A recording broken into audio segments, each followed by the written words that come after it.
Hi, everybody. It's Mr. Doody here. Welcome to our open house. Welcome to room 145 virtually. I'm going to take you through some of the things that we're going to be doing this year, give you a little tour as to what's going on.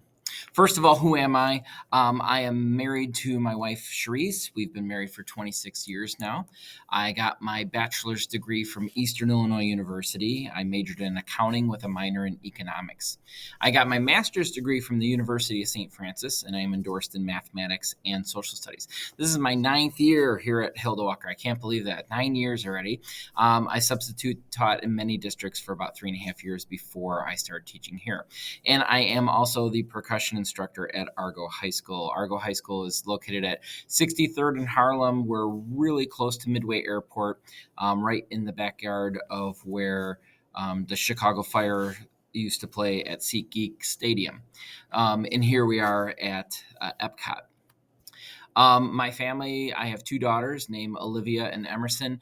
Emerson has the dark ears on over on the left side.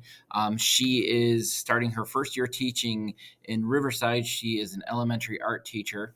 And then my daughter Olivia here with the lighter colored ears on. She is a junior at Eastern Illinois University, and she is going to be an early childhood educator. And my wife is a social worker. And here we are at Laguna Beach, where we went over the summer as well. We went to Disney World and Disneyland. We went to Disney World in June, and then we went to Disneyland in July. So on the left, I'm a huge Star Wars fan, so it was pretty amazing to see the Millennium Falcon in the flesh, if you will. And then on the right-hand side, there's California Adventures. So pretty cool stuff. And yes, I do work at the zoo. Maybe you've seen me there. I'm a tour guide. I give narrated tours at the zoo. So if you ever stop by and see me, maybe I'll be there. So fifth grade was so last year, so over. Now we're sixth graders. I'm really excited to work with your children. And I love math. I love how it works, solving problems. To me, it makes sense. 2 + 2 is 4, and that's very black and white. It is what it is. And I like that. I like the order of math. Reading, I do like to read for fun. I just, I'm not a big fan of trying to figure out what the main character's problem is. And, I just like to be entertained with reading. But math, yeah, math makes sense to me. So here are my expectations and my procedures. We follow PBIS, which is Positive Behavior Intervention Supports. And we follow the 3 Bs here, which are be respectful, be responsible, and be safe. We ask that behavior of your children, and if they do that, they will have a successful year. We are not looking to punish them or catch them doing bad things. We're trying to promote positive behavior, and we do that through reward systems. We can get individual pause or class pause. Individual pause can be saved, and they can purchase things like fun pencils and fun erasers and maybe even a bag of chips or something when Palmart, yep, that's the name of our store, Palmart opens, and the kids can take their pause and then they can purchase things with it.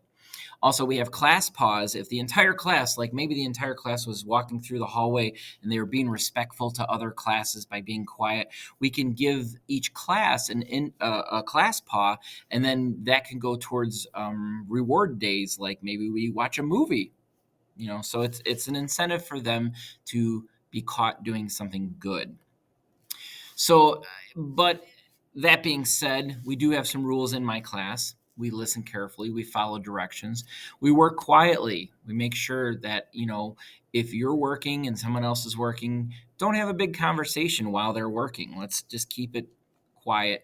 There's going to be work time, and then there's going to be play time. When it's work time, we're serious. We're getting down to business.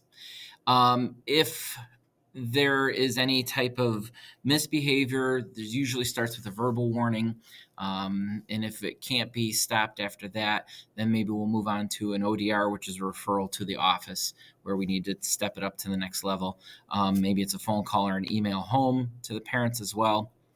But our goal is to just get to school. That's what we're supposed to be doing, schoolwork. We will be doing MAP testing, NWEA testing. We'll do that in the fall, the winter, and the spring. We're looking for growth. We are looking for here's where they started, and then midway through the year, here's where they're at, and then finally at the end of the year, this is where they ended up. We'll also be doing IAR testing. That's a state mandated testing. Um, we'll do that usually in March or so, maybe April. Our grading scale is 100 to 90 is an A, 89 to 80 is a B, 79 to 70 C, and etc. Grades will be updated weekly. I usually try and get it done before that. Like if I can get that assignment graded that day, then those grades will be in that Power School that day. But give me a couple days if I need to get everything in. The lowest score of your child can receive on a summative, a test,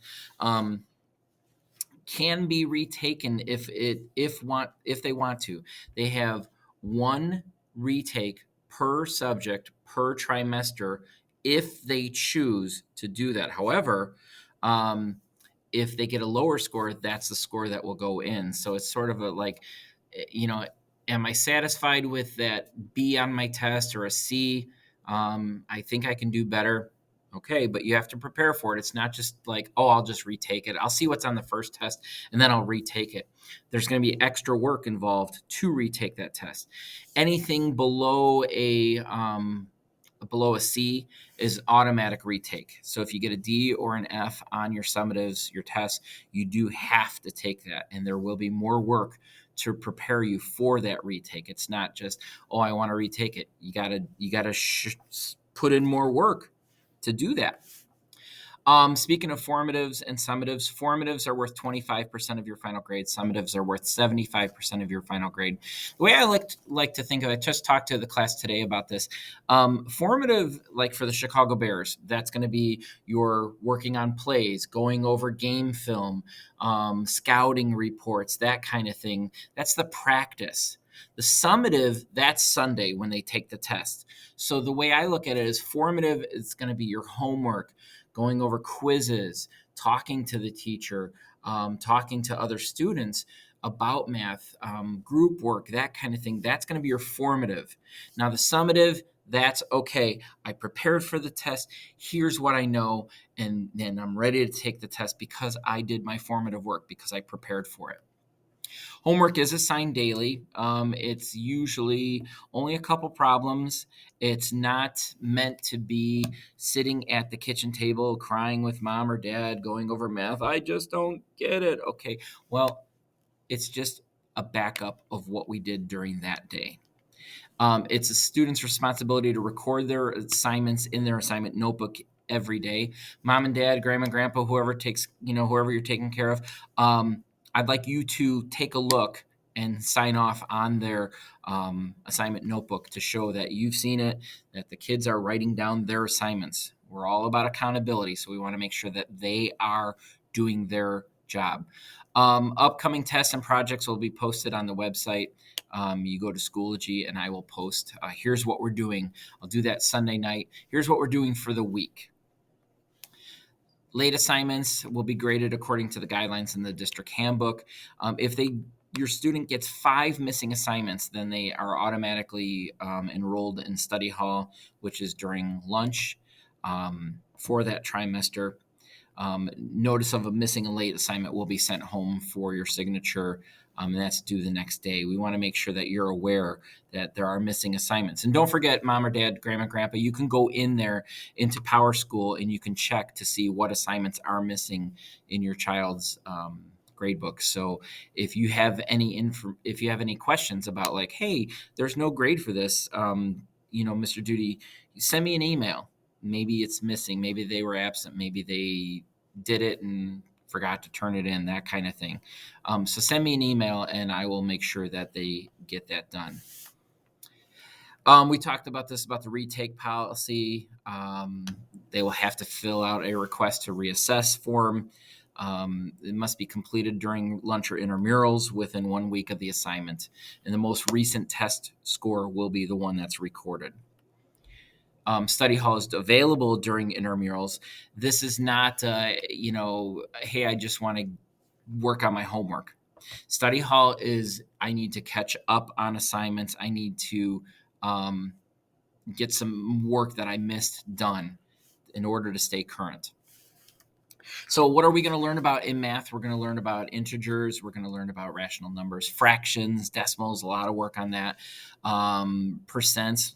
And then towards the middle of the year, we'll go into ratios, rates, and proportions. We'll learn about inequalities as well as equations. We're going to do a little bit of algebra. We're going to learn that towards the middle, towards the middle of the year, and then get into some geometry and definitely some data and graphs as well. So the accelerated program here, Summit Hill does provide accelerated curriculum for grades 5th through 8th. And that's kind of what, besides grades, teacher recommendations, if they're looking to get into that program for junior high, that's where that MAP testing will also come into play if they're looking to get into that program for next year. Let's see. We'll talk about that. They have PE 5 days a week. And then they're doing something a little bit different with their specials. They're doing it by trimester. So I believe this trimester, the students are in art, most of them, or they could be in tech, our action lab, and then music is our last special class. If you have anything that you need, please reach out to me. Shoot me an email, mdoody@summithill.org. You can call the school at that phone number listed right there. Information regarding the lessons will be posted weekly, like I said, on Sunday night. And parent-teacher conferences.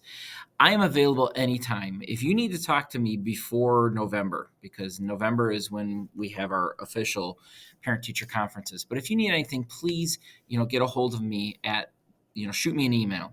Okay. I try to get back to you within 24 hours. So if it's, important and you need to talk about it now, shoot me an email or call me.